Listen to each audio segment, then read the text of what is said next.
மாங்காய் சீசன் வந்துட்டாலே எல்லார் வீட்லேயும் செய்கிற முதல் டிஷ் இந்த மாங்காய் ஊறுகாயாக தாங்க இருக்கும். யாருக்கெல்லாம் மாங்காய் ஊறுகாய் பிடிக்கும்னு சொல்லுங்கள். எனக்கு ரொம்ப ரொம்ப பிடிக்குங்க. மாங்காய் கண்ணில் பார்த்துட்டனாலே கண்டிப்பாக ஊறுகாய் போட்டுருவேன். ஸோ இன்றைக்கும் அதே மாதிரி மாங்காய் ஊறுகாய் தாங்க ரெடி பண்ணேன். மாங்காயை ஃபர்ஸ்ட் நல்லா தண்ணியில் வாஷ் பண்ணிவிட்டு ஈரமே இல்லாமல் துடைச்சி நமக்கு வேணுங்கிற ஷேப்பில் கட் பண்ணி ஃபஸ்ட்டு கல்லுப்பு போட்டு ஊற வச்சுருங்க. அதுக்கப்புறமா அதுக்கு ஒரு பொடி வேணும். 1 டீஸ்பூன் கடுகு வெந்தயம் போட்டு நல்லா ஃப்ரை பண்ணி எடுத்து நல்லா ஃபைன் பேஸ்ட்டு அரைச்சி வச்சுக்கோங்க. இப்போ ஊறிட்டுருக்க மாங்காயில் மிளகாய்த்தூள் உங்களுக்கு காரத்துக்கு ஏற்ப போட்டுட்டு நம்ம அரைச்சி வச்சுருக்க பவுட்ரு போட்டு நல்லா மிக்ஸ் பண்ணி எடுத்து வச்சுக்கோங்க.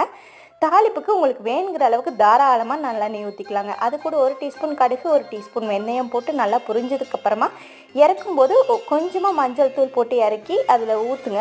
ஊறிட்டுருக்க மாங்காயில் ஊற்றி நல்லா மிக்ஸ் பண்ணி ஒரு 2 டேஸ் வெயிலில் காய வச்சு எடுத்து பாருங்கள். அவ்வளோ ஒரு டேஸ்ட்டான மாங்காய் ஊறுகாய் ரெடிங்க. நான் 2 நாளாக இதையவே தான் போட்டு சாப்பிட்ருக்கேன். உண்மையாகவே செம்ம டேஸ்ட்டாக வந்துருந்துச்சுங்க. நீங்களும் ட்ரை பண்ணி பார்த்துட்டு